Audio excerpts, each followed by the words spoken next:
So in the last video, because I had watched this like thing on Vice. So in the last video, I talked about what positive masculinity is as far as I'm concerned. So I was like, why don't I talk about what I think toxic masculinity is? And before we get started, this is my opinion.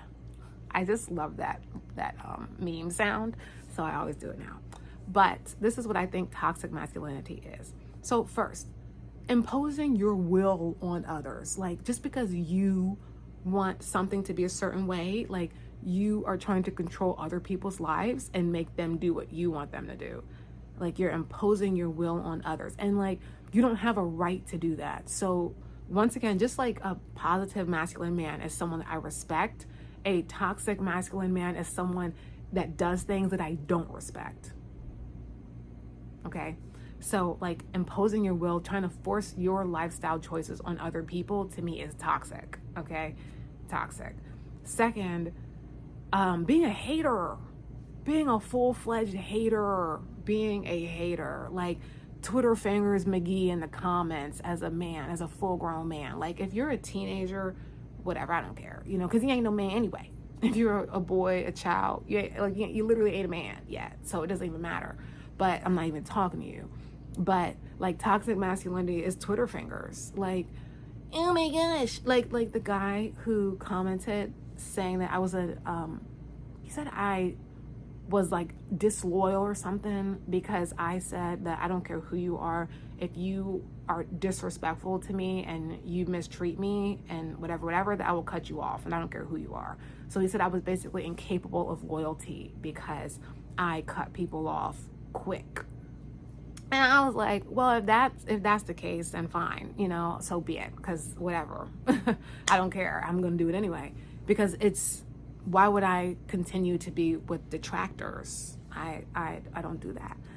Or haters. So Twitter finger haters, I don't respect that, especially as a man. Like I said, if you're a teenager, you're whatever, you're a troll, or if you're doing it for fun, at a certain level, I'm like, it still gives me the ick. But it's not as bad as if you really get emotionally attached to what someone else has said in general. So especially like on a forum that you could delete, like you could actively choose not to watch anymore, and you continue to watch and you just get angry, and then you comment an angry comment and you're really actually angry about it. And when you have full control to just like pause and then click out and choose something else, to me is just lunacy, and I don't respect that. Because you could, so like I said, if you're joking and you're like just trolling, whatever, like it still gives me the ick. But as a man, as like a full-grown adult male, it still gives me the ick. But to some level, it's like, okay, like if it's funny, it's funny, you know, like that's something different. If it's funny, it's funny. But if you're like trying to troll and intentionally be rude to someone, I just be like, ugh, ick, because it's not coming across as funny. It's just ick. Like, and one of the things I was watching, one of the groups that I'm a part of for like self-development, teacher came on, and then one of the students was like, do you have a Bugatti? And then the guy was like, no. And then the student was like, our professor's poor. And that was funny. So like, to me, like, okay. And then someone was in the comments, but he doesn't have to be poor if he doesn't have a Bugatti. Some people just like different cars. And even the professor dude was like, I mean, it was funny, like hop off, like that comment, like he doesn't have to do it. If, like, to me, that's okay, that's not even toxic masculinity. That's just like that's something else. Okay. But sometimes toxic masculine people do stuff like that, but not in that context. A toxic man would have been the professor getting mad, like, I do have a Bugatti. You know, I mean, I don't have to have a Bugatti if I don't want one. I can have this. And that is a toxic male. Because you lack confidence. Because so what if you don't have a Bugatti? It doesn't matter. You know, who cares?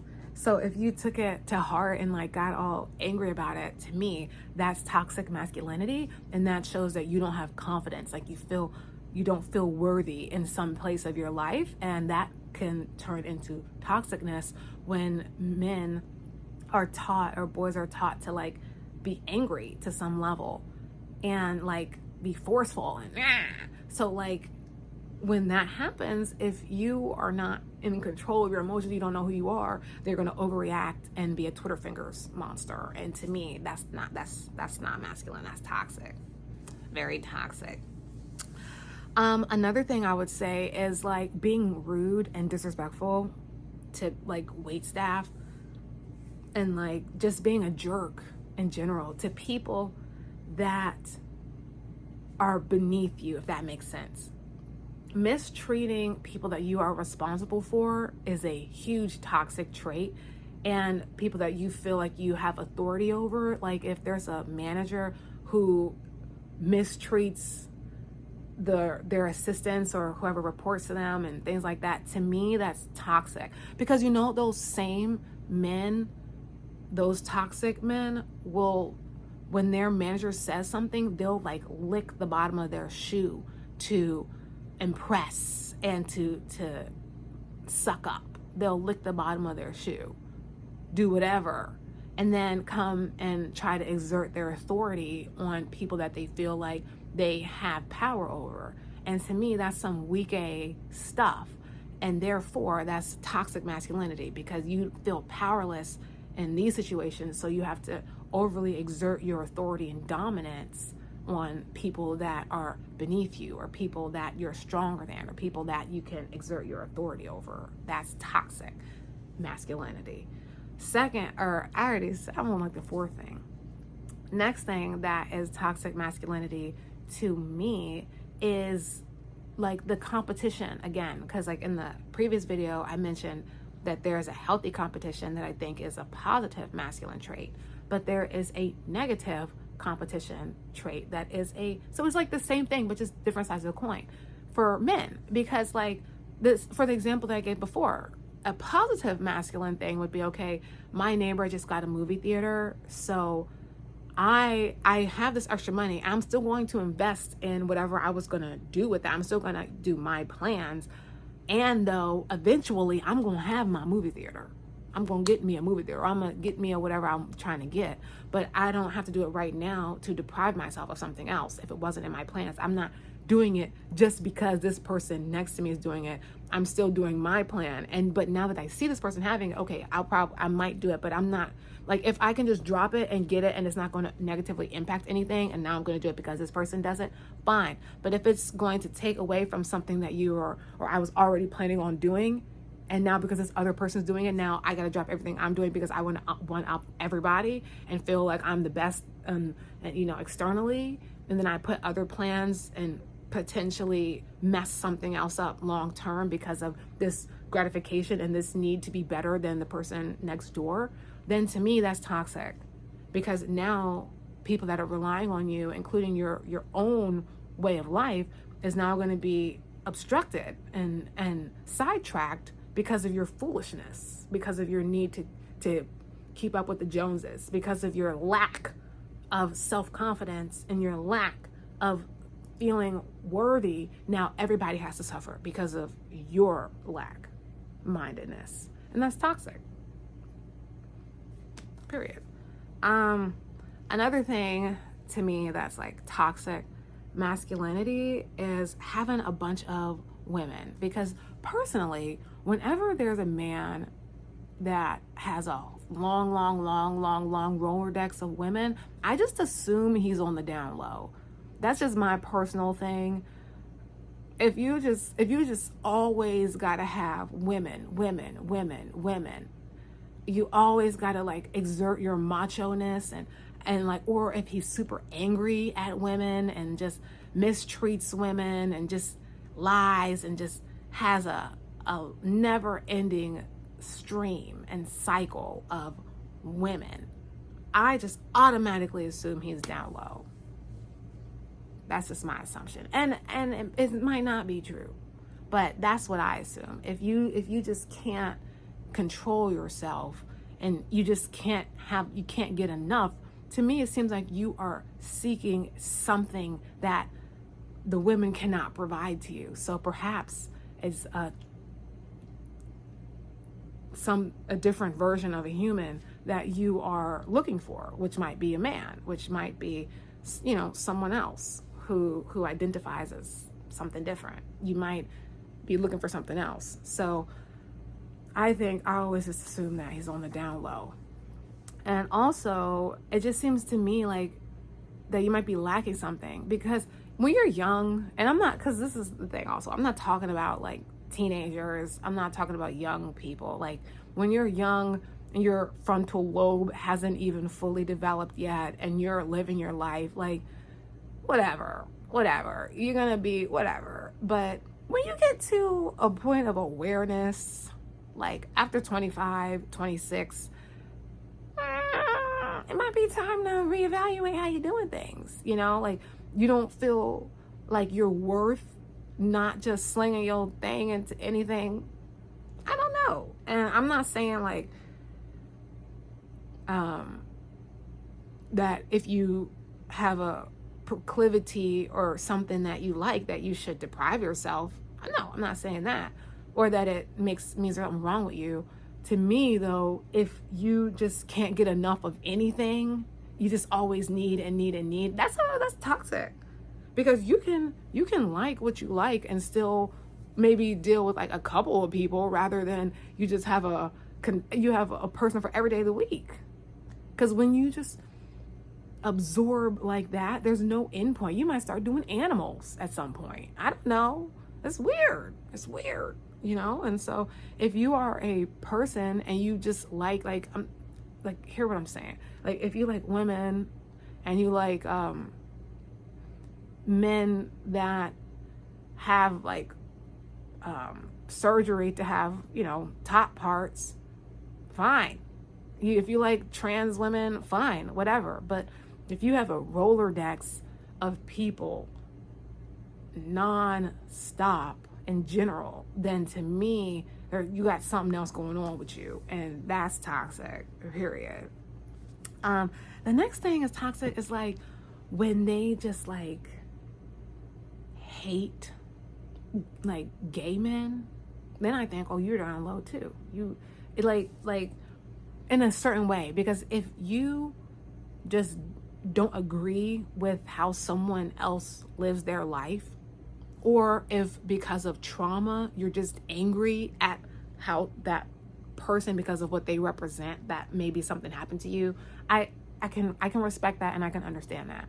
But you know what I'm saying? There's a line when it just becomes like obsessive hatred, and then I start to think, okay, you're projecting, so you really are this way, but you are projecting because you want us to not see it in you. So if you say how much you don't like it, then perhaps we'll believe you. That's what people do in general when they project. Oh, I'll put some lip gloss on. Okay. That's what people do when they project.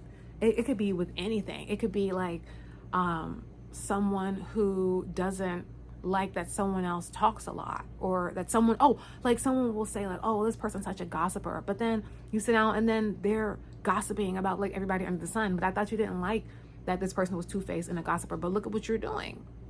You're the same thing. So people do that. They'll extra hate that in someone else so that you don't see that that's what they do. So ick.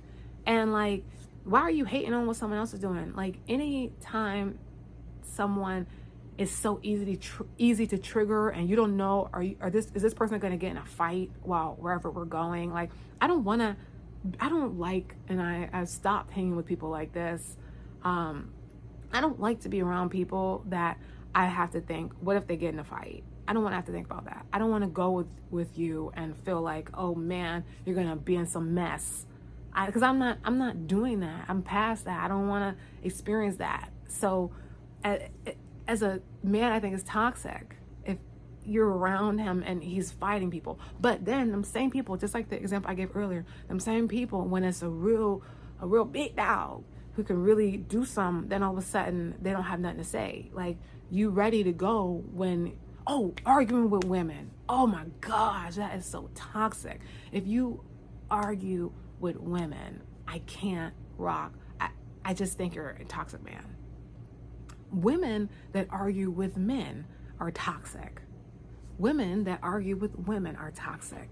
men that argue with men are toxic, and men that argue with women are toxic. Men that put their hands on women are toxic. Women that put their hands on men are toxic. People that can't control themselves emotionally and physically are toxic. So, all right, but I'm gonna continue what I was saying. A man that argues with a woman, gets in her face and all this type of stuff, to me is a toxic man, period. And I'm not gonna tolerate it. And it's always those people who do that. They don't argue with people that are bigger than them. They argue with people that they feel like they can do stuff to. Like, I remember I was at the Atlanta Greek picnic, and there was this really tall guy that kept obstructing my view. Like, I'll go this way, he'll go that way. I'll go that way, he'll go this way. So I just tapped him on the shoulder very politely, and I said, "Hi, excuse me, can you like move a little bit? Because I cannot see." And typically, if I do that, someone will be like, "Oh yeah, that's fine," you know, or like, "Excuse me, I can't see. Do you mind like just moving a little bit to the side?" Because he had space and I didn't. Okay, he turned around and like gets in my face and like telling me like trying to tell me off. But I'm not that type of person, and the person I was with is not the type of person that if something popped off that she would really help. She's the type of person like if something popped off, she'd move to the side, and I'm out back, stranded. So I didn't say anything, and like I don't do that. Like, what are we arguing for? Like, please, I have other things to do. I don't even I was younger, like, because that was a couple years ago, and I still was like that. Like, there was times where I was like, okay, you really want to see this? But I never just explode like that. So he like got in my face, and he's tall, so he's like, and I'm tall too, but he's like in my face. I was like, what the? So I didn't even say anything. I was like, cool, and I just moved. Cause what are we doing here? Why are you mad? Like, why are you so upset? So that to me is toxic. Like, you're just ready to be mad. You're already angry. And like me just asking if you're tall, and he knew he was tall. He should have been in the back. Okay, nobody that tall should be at the front. Period. You shouldn't be allowed to be the size of a house and stand in the front of a concert or in the front of a venue. There should be a rule. You should have to sit in the back, or sit down, or get on your knees or something. You shouldn't be allowed to just stand there big and tall, obstructing everybody else's view. That's crazy. So yeah, like he knew how big he was, and he don't get in my face. Crazy. So that to me was toxic. Like, people who do that in general, but especially men, like, you gotta know that you are a man. A big old lion can't just be going around attacking everything. Come on, like, have some decorum. Have some level of grace about yourself. Come on. Don't be such a turd that you can't handle nothing. Please. Another thing that's toxic to me is just like, in general, not valuing yourself as a man enough to X, Y, and Z. Like, not valuing yourself as a man to establish boundaries. Like, if someone continues to do certain things to you and mistreat you by your definition, or attempt to disrespect you by your definition, and you just keep allowing it, it's toxic to me. And I wouldn't even say, well, that's not considered toxic masculinity, so I'll take that out. That's not considered toxic masculinity. I got sidetracked. Let me see, is there anything else? Let me get some tea.